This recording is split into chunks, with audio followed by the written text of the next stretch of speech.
My name is Chezi Missia, and this is the groundbreaking nanobot technology and possibilities in medicine. Nanotechnology had its origins in science, and humankind's imagination was quickly fueled both in real life and in science fiction.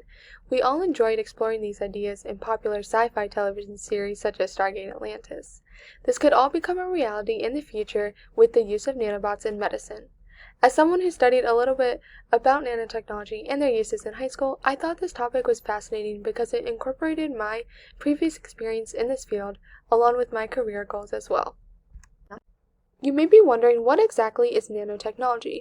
According to National Geographic, it is a specific type of science that works at a scale of a nanometer, and 1 nanometer is equal to 10 to the negative 9th meter, which is a billionth of a meter.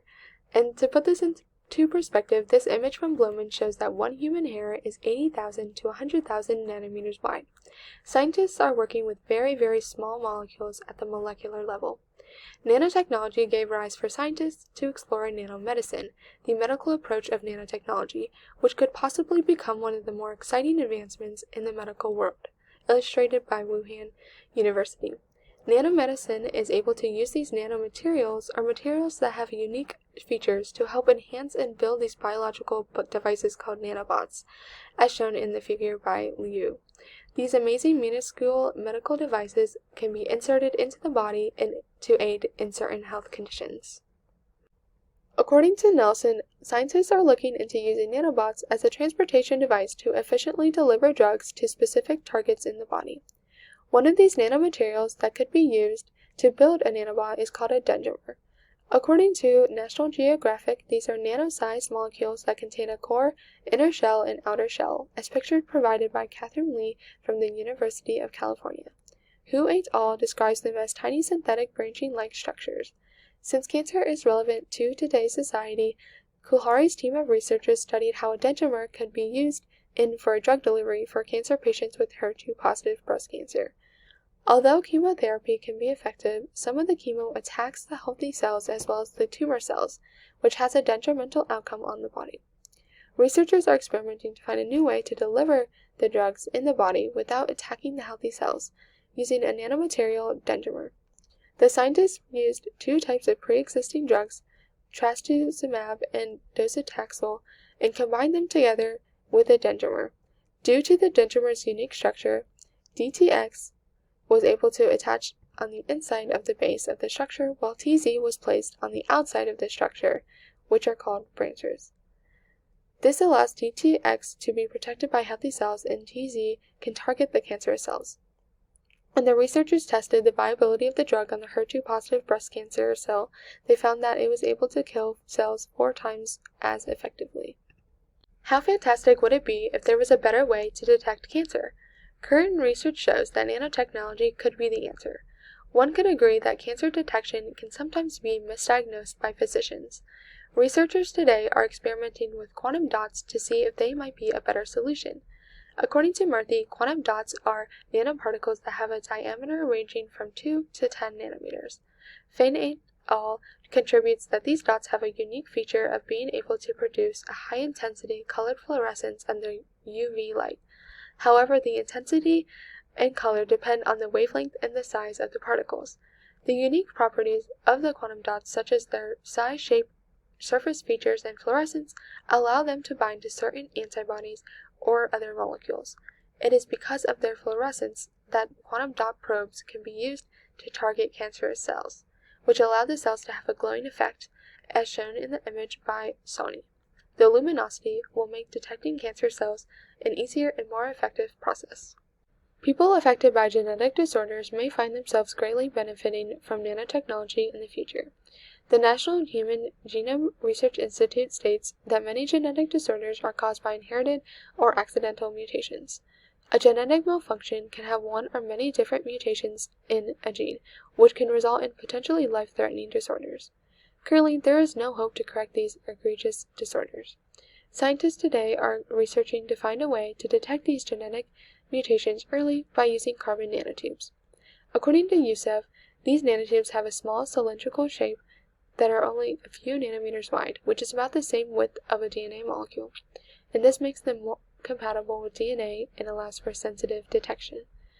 The nanotube's unique electrical property allows them to detect rare mutations in the DNA. Alexander Starr, a researcher from the University of Pittsburgh, was able to create a device composed of many single-walled carbon nanotubes.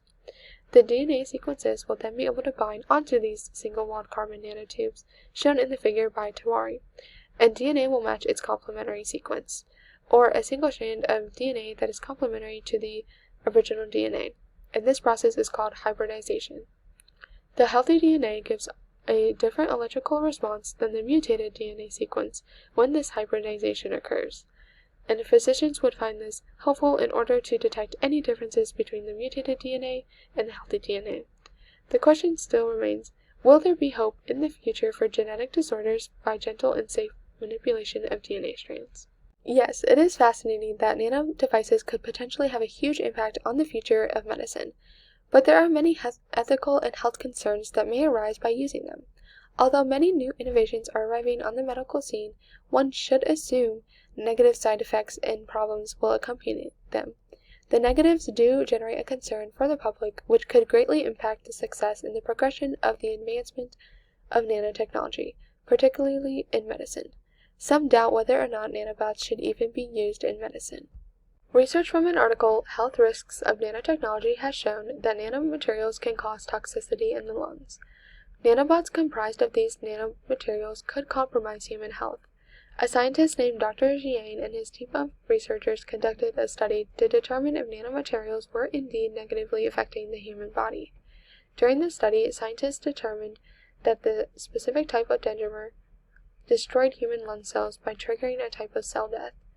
Based on the experiments performed, this type of nanodevice caused autophagy, which led to the lung damage. Scientists are still unsure whether or not other nanomaterials produce negative results. Because of the harmful effects that dendrimers could cause, many patients, people, scientists, and physicians would be hesitant to ever use this type of nanomedicine. Not only can nanotechnology cause health concerns, it can also raise ethical issues. Resnick and Tingle contribute their thought on the ethics of nanotechnology.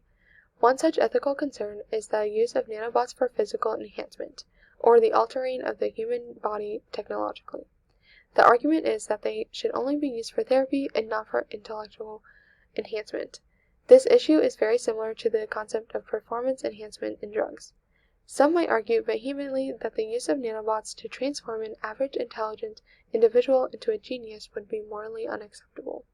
The population with the monetary means to use nanobots could increase their intelligence, and this could create an unfair advantage and disrupt our society.